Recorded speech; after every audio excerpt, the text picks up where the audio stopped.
things that I've really enjoyed with our conversations is that a lot of times when you go to coaches, and even within the field of medicine, it's very woo-woo, it's very, think positive, do affirmations, etc. And my experience with you has been so real.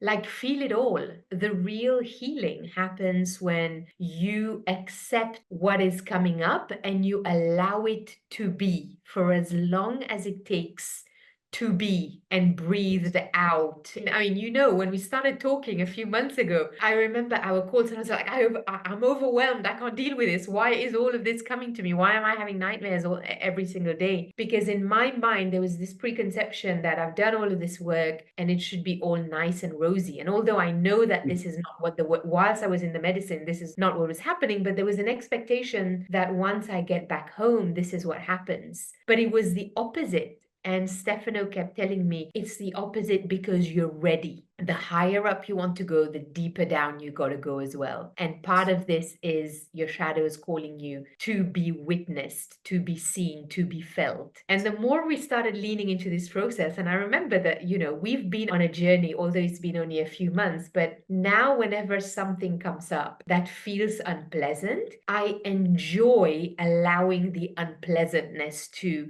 be felt. It's really weird because I'm uncomfortable and at the same time I'm comfortable, if that makes sense. You felt it so many times, it becomes familiar. And that familiar is like, because every time I go to the gym and I'm tearing muscle tissue, it's not comfortable, but it makes me happy because I know what it's getting. Same thing. Yeah. And the same thing happened to me. So yesterday I started training again with a fitness trainer. And last night I was already in pain because it's been a while. And this morning I woke up and was like, I can't even move. I'm so stiff. I don't think I'm going to be able to sit up and do this call. And then I just realized this is great. This pain is telling my body that it's healing and it's getting itself back into shape. And the pain, it's feedback to my body and spirit that this is the right thing to do. So I think it's about reframing and about accepting and about allowing things to be, and I've seen that so many times. People come back from these amazing journeys and the first few weeks they're on a high, and then you meet them a month later and they're like, I'm struggling, because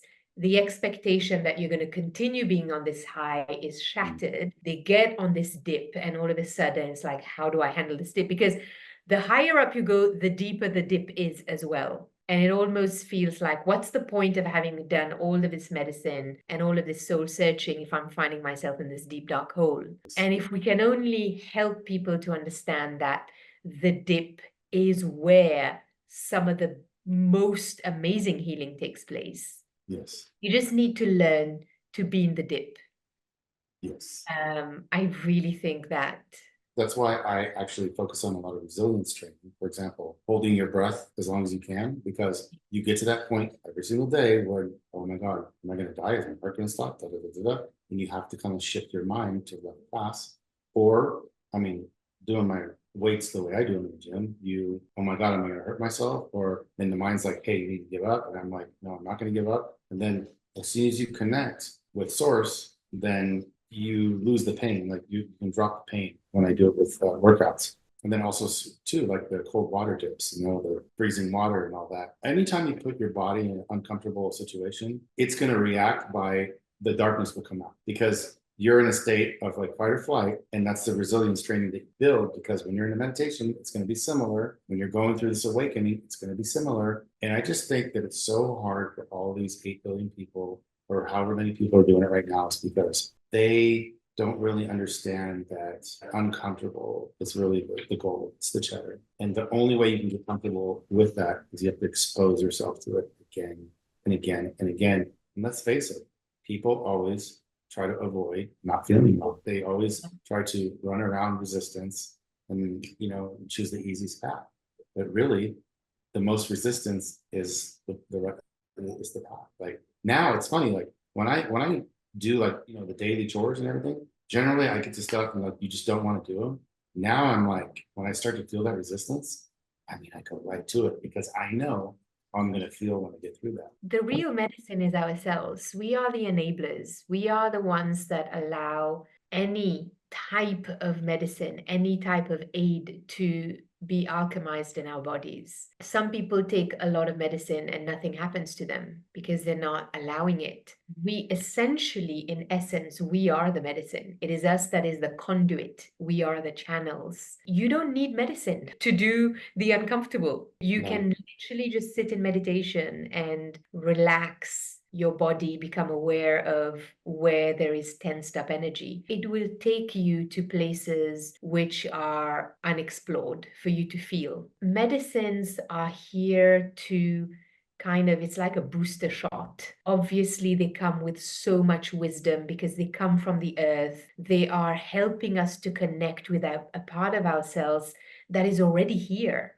We already know all of it. And it's just kind of like switching the light button on and saying, hey, this is where you can go. This is the direction that we're taking you. But ultimately, we are the medicine. And therefore, if we realize that, then even in those moments that we are on a high or on a dip, we are becoming more and more conscious that it is us who are producing this state consciously or subconsciously, and we are producing it for a reason. So if we start to find meaning in whatever the state is, whether it's a heightened state or a lowered state, if we're able to start understanding that I'm producing this, and I'm producing this because it's helping me, it's calling me to listen and hear it and feel it and allow it, then the nature of the game really changes, right? It doesn't feel like, oh, why is this happening to me anymore? It's, oh, I'm generating this. What do I have to learn here? It completely transformed the experience of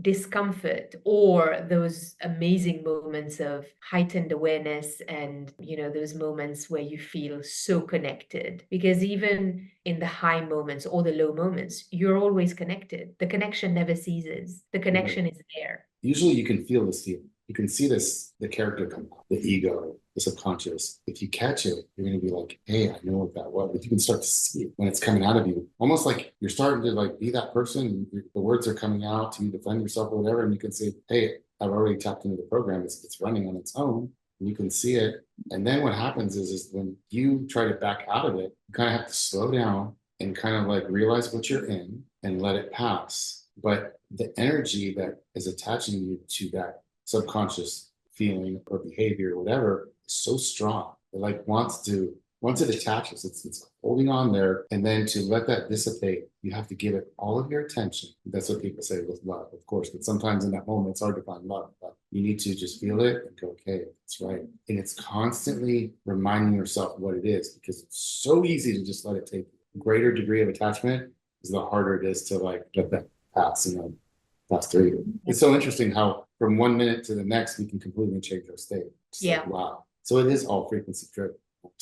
Being a master of that just takes a lot of practice. A lot of practice to where you do it so much that you just become good at it. I think that's what it is. It's just like a lot of people are going through this transition phase, this awakening, and it lasts so long. Like mine's been going on 5 years. Now that I see myself coming out of it and I'm doing a lot better with it, I can see the reason why it was so slow is because we're inundated so much space, so many things. It's like if we have to be a professional in life, but then we have to learn how to become a professional basketball player, like it can take that much time. Okay, maybe some people advance faster than others. That's okay. But I gave it a good amount of attention to where we're thinking that I would have like come along like a little bit faster. And I don't know what makes some people's process longer than others. Maybe you have a lot of karma to work out. It's just accepting it and working with it. You got to really want to do it, because if you just go through it with like it's something nonchalant, like it's something I have to pass through, it's gonna last a long time. You got to be like in it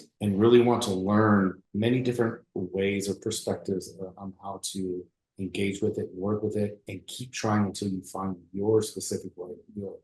Because it's got to be completely tailored. And that's what's really tough about a lot of the teachers and everything is people will kind of like sign up to a program and they're thinking like, okay, I'm following that to a T. It's exactly what I'm doing, but I'm still not. You kind of have to make it your own. You kind of have to work with it a little bit more. You have to kind of, this is my phrase, you have to be all about it. You gotta really, yeah. So I have compassion for a lot of people now, because when you've been through a lot of suffering, you really know, like, I got you.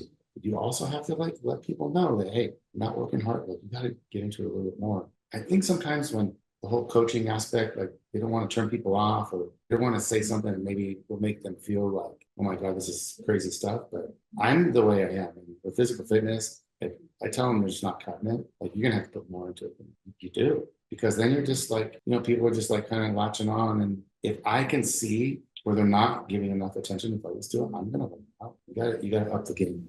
I think one other important thing to remind ourselves as well is we often think it's easy to get into this cycle of, I need to do more medicine, I need to do more medicine, I need to do more retreats, I need to go to more events, etc. And there's nothing wrong with that, but it needs to come from a place of grounding. Because what I often find is very easy to get obsessed with chasing the events and chasing the retreats and chasing the highs without the integration. In fact, most of the work happens in integration, and true integration can only happen when you space things out and when you really take the time to get to know yourself post medicine trip, because this is where your true stuff comes up. And if you're constantly running after things that are outside of ourselves, because essentially, as we were discussing earlier, we are the medicine. But if you're constantly looking for outside of ourselves to make you feel good and get those moments of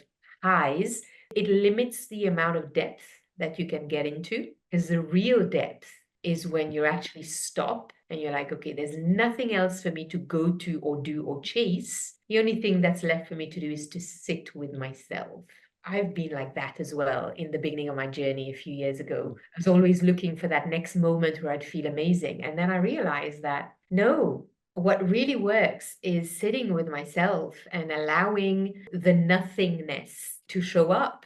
And it is in the nothingness. It is in the absence of the exciting events coming up next weekend where I find my true peace. It's in conversing with people that are going through the same stuff, the mundane. It is in the mundane that the real learning happens. The real realizations happen in the normal moments of everyday life. Yesterday, for example, my son and I spent 6-7 hours building this tiny little book nook thing. It was labor intensive. It's a tiny little thing, but it took us forever. At different moments during the build, I was like, okay, let's give up because this is too hard. This is just, I can't do this. He refused to give up. He's like, no, we're going to do this and we're going to do it right. And I was like, okay, skip that step, skip that step. We don't have. He was teaching me through his resilience and his refusal to give up. I watched this boy do this process and I jumped in with him to do the process. And first of all, it was a beautiful bonding activity. And secondly, it taught me that I often think he's not doing enough.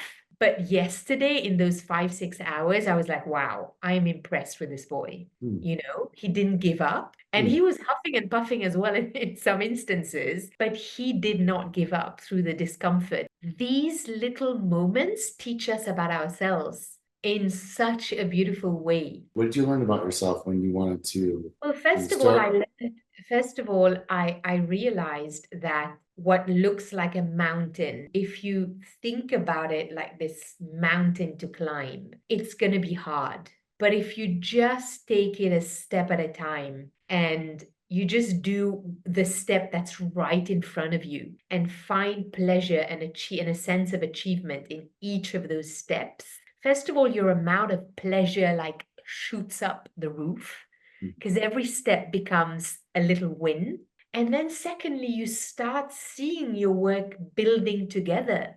And now you had a book, and now all of a sudden you have a book and a bookshelf and some books on it. And it was just so beautiful. And working with him was also a beautiful way for me to reconnect with what it is to be a parent and a friend and a companion doing some of the work with him. And he was leading the process and I was assisting. And it was just so humbling, so beautiful. I can't remember the last time that him and I sat together and did something, just the two of us, with no interference. And it was work, right? It was detailed work. And honestly, it was a gift. If I had to choose a bonding activity to do with your family, your spouse, your friends, it really taught me that this kind of thing is Like all my doubts came up, all my ugliness came up, all the bits where I was like, I can't do this anymore, let's just give up. And I kept questioning myself, which part of me is coming up to say give up, the discomfort, the moments where it just feels like too much. He encouraged me to stay with it, and I stayed with it. And now this little book nook thing is on my bookshelf. He goes away next month, and I know that every time I pass by this bookshelf, which is every single day, several times a day, I'm going to remember this moment. You were in a situation where you guys are doing the project, and then you reached a point where you're kind of either frustrated or you're just kind of like, like I don't want to do this anymore. So you reached a point of avoidance. My question is, what do you think that was causing that avoidance? What was being triggered to make you want to just like, hey, let's do this later. I don't want to do it anymore, or whatever, because it's some kind of a subconscious program. Because I've been really looking at this with myself. Like when I want to quit something, I start going, and if you let you want to start complaining, if you kind of like let that come out, kind of like start to link it to something about the past. You look at it and go, this is like the old me. But I was going to ask you, like, did anything come up when you wanted to call it quits? Like, what was the reason why? What were you feeling at that point? Do you remember? Yeah, I think what was coming up for me is that it's too hard. The thought that was coming up is that this is too hard and I'm not going to be able to do it. Like, I don't have the skills to do this. And it was self-worth issues. It was like, you can't do this, Naseem. I mean, this is like for the smarty pants, this is for the smart people that build complicated Lego structures and everything. And you just don't have it in you to do it. And that was the belief, that was the thought. And then it triggered the emotions of, well, you're not good enough. You're not going to be able to do this. As it was coming up, and this is so weird because as it was coming up, I was starting to tell my son, this is too hard. Like, let's start skipping this. I was trying to look for corners to cut and everything. The fact that he did not give up made me realize that it's not really that where is self-confidence and self-worth built? It's not in knowing that you can crack this whole massive mystery or climb this tall mountain. It is self-confidence and self-worth is built on the small steps of, you know what, this is hard, but let's just follow the instructions and just get one step ahead. Not thinking about, I can't climb the mountain, but just focusing on what's right in front of you and what's happening in the present. This is where true self-worth and true self-confidence is built. And I was teaching myself that and reteaching myself that as I witnessed my own son doing it, because he was also teaching himself that. You're getting a good lesson. I always say when we're mothering our kids, we're actually remothering it. We're learning to remother ourselves. I've been having those similar experiences. So what I was going to ask you is this. Okay, so when you're at that moment, avoidance, okay, you can see that come up. But at that moment, what pushed you to continue? Was it the fact that, oh, well, my son is still fired up, so I'm not going to give up on him? Or was it something else? What was it for you in that moment where, even though you wanted to quit, like, why did you really, what came into you? Or is this like, okay, I'm just keep doing this? It was love. With your kid. Well, imagine you doing this by yourself. I would like to know what it would be. Yeah, it was that feeling of immense love that I was experiencing. And I'm having tears in my eyes as I'm saying this. It was literally that experience of love as I was sitting with this boy, and he just did not want to give up. And it was pure love that made me go on, because the love that was being shared in this moment was just worth it to keep going. My question is, what if he wasn't there? Where would the love come from? Or would it? Yeah, if he wasn't there, honestly, I don't know. I don't know whether I would have given up or not. Knowing myself, I could have given up. I could have given up, yes. I don't know. I actually don't know the answer. I hope that you have another experience to where you got through it, but you did it on your own. And I would like to know, yes, because sometimes that other person can help you, but when you're up on the mountain by yourself, like, I want to know, like, where it's going to, what are you going to turn to? What's going to be the driving factor of pushing yourself or motivating yourself? A lot of times you're doing an activity with your significant other or whatever, or even the dogs, like cleaning their poop, let's just say. Maybe people aren't into that, but you can actually think of why you're doing it, because you love him, you're caring for a life. A lot of times I think about, because I make them food like from scratch every day. And it's a lot of work. And sometimes when I get really tired and I want to give up or quit, I have to check into that reasons why I'm doing it and then feel the feeling.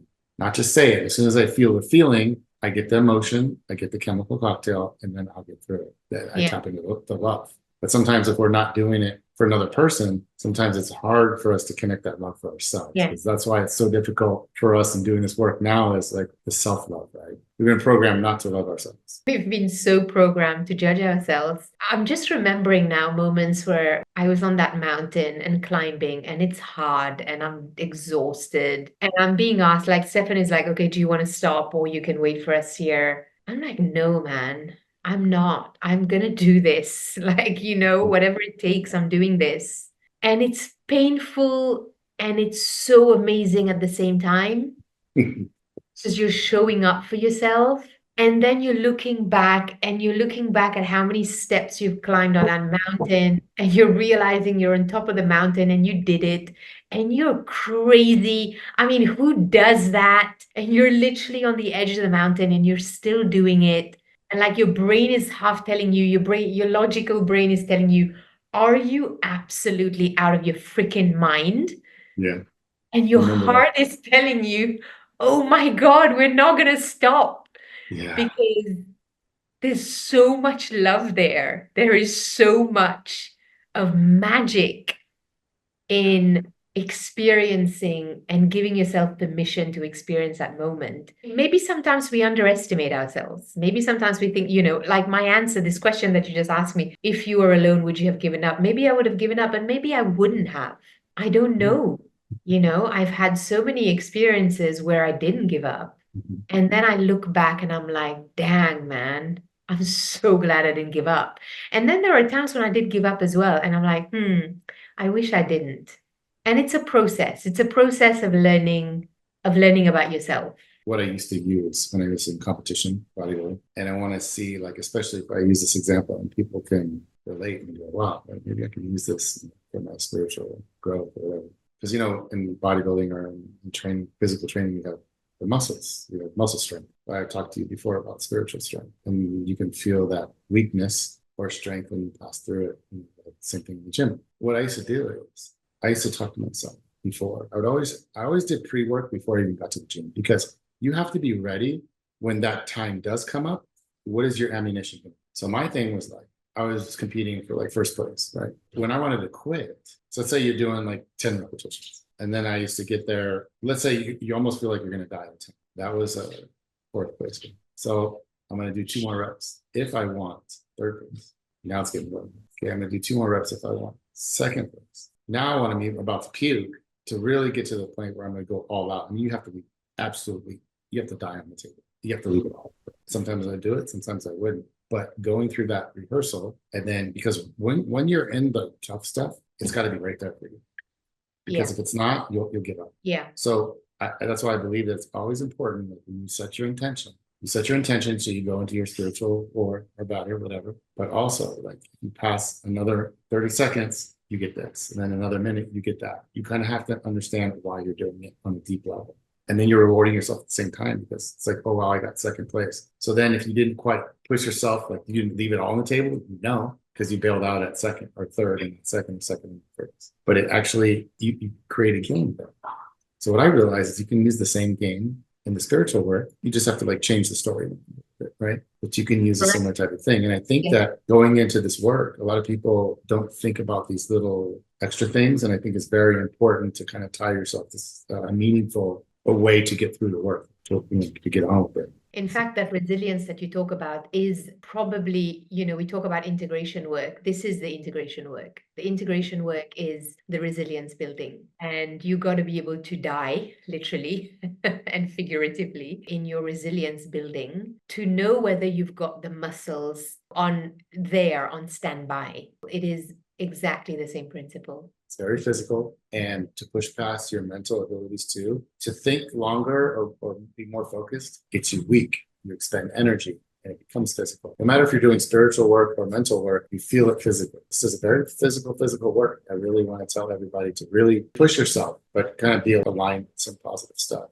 And the reasons why you're doing it. That's why it's important to understand as much of this stuff as you can and then make it your own. I think this is where the work that we do as coaches can really help others to learn to be in the spiritual gym. You can't teach people to get fit if you don't do it yourself. And the fact that we're also doing it ourselves every single day is testament that it can be done. I think people need support to get to develop their own protocol. The work that we've done together in the last few months is an epitome of that. Like, we didn't know where we were going to start. You know, Stephanie gave me your contact, I called you up, and from the first conversation that we had to now, I feel like we're relating on a completely different level, right? Because I've upped my game so much, and you've helped me by creating this space and being on call. I've never felt like you had a coach hat, as in you know better than I do. You literally just let me vent things out and reflect it back at me. Having that space and being able to learn, because I really want to do it, and you're right that you really got to want to do it, makes the work happen faster and exponentially. I'm not going to say that I don't, that I don't have discomforting moments now. I have them every day. I still have nights where I don't sleep very well. But then I wake up and I'm like, thank you, because it's okay. It's absolutely okay. It's part of the process. Like, I'm not resisting it anymore. There's pleasure in accepting the pain. Once you get there. And that's where I'm at the moment. Yeah. Letting things be, letting things unfold as they are. And if ugly stuff comes up, witness it, allow it, listen to it, let it be. Usually when you're not resisting, it transmutes faster and the learning comes faster. And that's a skill that I had to learn, and I love it. You know what really helped me too, and I know some people don't like to get into the depth of the darkness of the reason, like why we're programmed. It's so difficult. You take a deep look about mind control manipulation and how through, what we call it, society, socialization. I mean, how they create societies and build institutions around them and schools and all this other kind of stuff. It's hardcore programming and indoctrination from a very early age. And those habitual type of patterns that are developed within us, and it's also genetically linked. That's where the difficulty in all this. You have to pretty much reverse yourself out of it, like completely learn it differently. You're fighting through 13 generations plus your own indoctrination that you went through, because I've seen it from a really not so nice side. I really looked at it. At first, there's a lot of pain there and kind of getting free a little bit. But once you really get it, as soon as it happens, there's a difference between knowing that you've been programmed intellectually, but feeling it. Like you're so good at looking at it all the time, because I always look at it and see people don't want to face that because it's painful every single time. But if you really can get deep into like if you knew exactly as soon as it came up, well, yeah, it's because of all those years from the class to the next class, and then I had to get good grades. But this is all that stuff messes us up. But if I dissected a lot of it, and even though it was painful, or it can make you, because nobody wants to like get into the negative vibe. But if you put yourself there so many times, it's not like maybe you get desensitized to it. The knowingness of the core of where it came from, that sets you free. But that work is nice. I know a lot of people don't want to go deep. They might look at it a couple times, so they're like, oh yeah, I know. No, I'm saying like that should day. It helps. But it's the best stuff. Yeah, so, definitely. I'm glad I talked about that right now, because certain people that listen to that, maybe they're going to be like, oh yeah, I remember that, because you'll want to shy away when you see that stuff. You'll want to like look at it, but then you're like, okay, it's a couple minutes now. I'm next. Yeah. Let's focus on the positive. No. Yeah. Go deep in it. Go real deep in there, because when you get it, the deeper you go into that, you see it, and it stings really bad. You watch how quick that you pick that up next time, and it won't affect you. It's you not being so familiar with it, that program will actually take over, and you've been into the program 30 minutes and you didn't know. We all know that we are operating in a structure and a veil. We just, as you said, we choose the amnesia because it's more comfortable and it's safer. And breaking the veil can be daunting. So a lot of times, and this happens with people after medicine journeys as well, their third eye has been stretched open and they've seen so many things that they didn't know before. And then they come back, and then a few weeks later, they're back into the structure. And although they kind of know that the door is open and that they've seen what they didn't know, they're in the structure. And it's almost like, well, maybe the structure is not so bad. I mean, it's different levels of comfort. And to a certain extent, I'm also still in that structure because I'm still operating in a structure, maybe with a different level of awareness. And I'm still working my way through, give it your all, break away from it, and take the risk and take the leap. And this work that I'm doing with you and these conversations that we're having and that we hope to bring to more and more people is also part of my own healing as well. When we coach and when we help others, we're actually helping ourselves as well to break them. 100%. Um, and this is why I love this work so much, because it's as much as you give out, you're also getting back. It's like an infinity loop, right? And I'm grateful for that. I'm grateful for the chance to be the voice for others. As much as it is for others, it's also for me as well.